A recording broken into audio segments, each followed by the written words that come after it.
Yeah, I think the most important thing is that creative music should never be a routine. You've got to be excited about it. And when you have a bad day and you're trying to compose and there's nothing good coming out, just quit. Sit down and write when you're inspired. And I think we had some years where it was more difficult to write because writing is also a process of good mood in between the band members, chemistry, good live shows, fans that motivate you. All this comes together, and then you sit down and you're inspired. And at the moment, we have a great chemistry. We had a lot of great shows together in the last 2 years for the anniversary tour. So it was very inspiring to sit down and write this album actually right now. But of course, it's not always like this. You don't write your best album every time, but the creation process is always fantastic because you're creating something new. It's exciting. What about, because there are, having kind of like a classic rock adjacent podcast talking. I mean, I talk to new artists, classic artists, people who've been around longer than you even, have like I've had Paul Rogers on and Wow. uh you just but your voice, because everyone's voice is different. It's one thing if you're an older musician or a guitarist or, like a drummer, but to be a vocalist and Yeah, it's especially be challenging. Yeah. your kind of style, has that been a challenge for you with your style?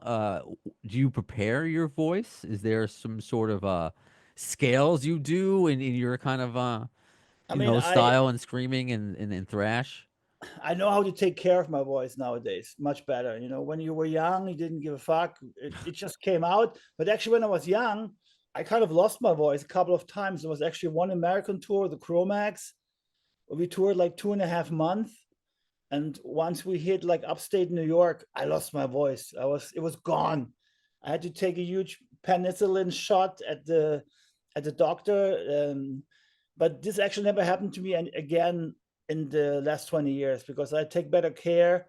The good thing about when you grow older with music is you learn from the mistakes, you learn from the past, and yeah, I live more healthy nowadays. And for me, I have to be functional on stage, so my whole routine is about being fit for the show. So I try to eat healthy, do some sports, not dehydrate. Those things are super important. And of course, also you know how to control your voice better when you get older. I sing a little bit different than I used to sing, a little deeper here and there. Just the range is still there, but I I just have more voice control. And I think that comes with the experience of, I don't know how many live shows we played, but it must be like more than 1,000 something. So, You've toured with Motorhead back in the day, right? oh yeah, actually Any, live shows, yeah, in their prime.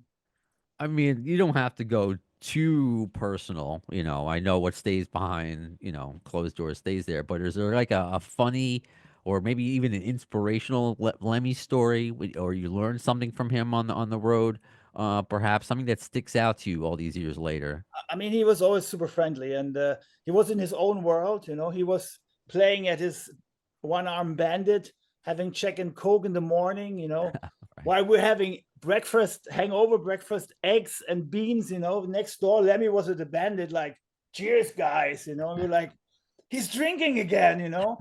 And his bandmates at that time was Versal and Phil Campbell, the guitar players, and they came always to our bus to smoke weed. And because Lemmy was drinking all the time, and they were like, we cannot drink with Lemmy. He's drinking all the time. He's partying all the time. Let's smoke some weed together. And Yeah. but Lemmy was always taking care about the bands. When sometimes he just knocked at the door like, you need something to drink, and he put a case of beer on a table, or the tour manager brings us a bottle of Jack Daniels, like, here from Lemmy, and we were like, wow. Or I remember one time in France, we met him on a tour break in like an expensive bar in Marseille. And all of a sudden, Lemmy was sitting there. We're like, oh, Lemmy's also here. And then he invited us for some drinks at the bar. We couldn't afford it because it was kind of an expensive place. And he gave us some drinks. And he was always like down to earth in his own world, though, but really friendly and really like English gentleman. That's what we learned from this tours from Motorhead. Like, support bands, treat them well, because Lemmy did, and it was the best thing that happened to us because it gave us so much more of experience and stuff that we kept on carrying on. It's like it was an inspiration for us, basically.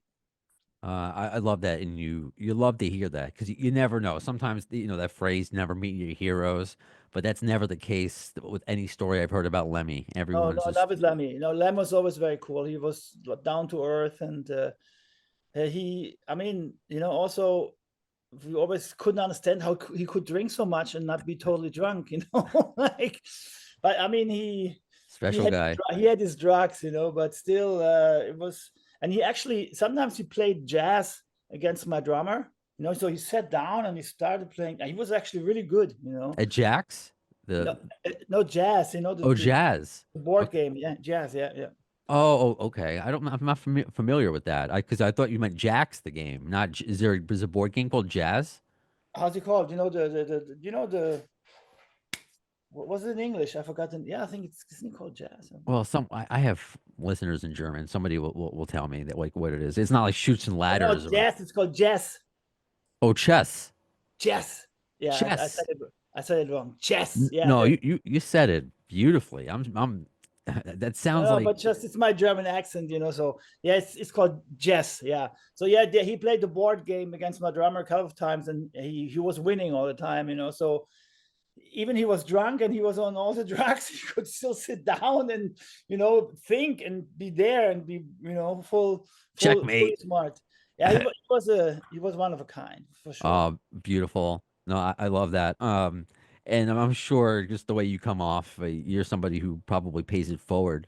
Are there any younger bands, whether they're thrash or not, that you're looking to now that kind of going to carry the torch the way that perhaps Lemmy looked at you back in the day, or what who are you looking at now who's going to help bring metal into the future? I mean, we've been always trying to bring some of the younger bands with us on tour. We had Warbringer with us in America on tour. We had Spanish. Some Spanish thrashers with us on tour here in Europe, and Crysics. And we always try to bring some bands that are, the new shit, But yeah, because I know it's very difficult for a thrash band to tour. Thrash is not the taste of the month. It's more the underground, and for the young thrash bands, many of them tour relentless. They on tour all the time. They in their little van. They do tough touring schedules, and when we can bring young bands, it's always a pleasure. And it's inspiring for me because I also have to compete with the young fellows. And also I see myself how it was when I was at that age. So it's great to see that the torch is moving on. The young generation is there, because for a couple of years it didn't look so good for thrash. I remember end of 90s was difficult. Everybody was playing melodic death metal and black metal, and there was no thrash bands. But now there's a lot of young bands actually, and sometimes I just go on YouTube and check the young bands. I'm like, wow, so much good shit coming out. So it's just difficult to get signed for them because the labels, they sign metalcore and they sign pagan metal and they sign what's the trend of the month, but for thrash band, it's harder to get signed. You may have noticed the theme. I have some posters in my backgrounds, and I know we talk about appetite for destruction. This is just we got the destruction here. We play like a 6 degrees of GNR bacon here. So other than having that word in common with the band, I mean this came into my brain when Appetite for Destruction came out. Was there any part of you were like, oh, actually, you were on tour with Motörhead. mm-hmm. And Phil Campbell from Motörhead came on our tour bus, said, we just toured with those guys in America. Check them out. And he played Guns N' Roses for them, the first album. It wasn't out in Europe yet. And I was like, this sounds like Aerosmith, And at that time, nobody knew that band, and nobody knew they would ever make such a career, So I will always forget the first time I heard Guns N' Roses from Phil Campbell from Motörhead introducing them to me. And I was like, yeah, it sounds good, but it sounds like Aerosmith. It's nothing new, because it's basically they were was the repeating of rock and roll, but in a fantastic way. And Appetite for Destruction is an album that has no fillers, just killers, right?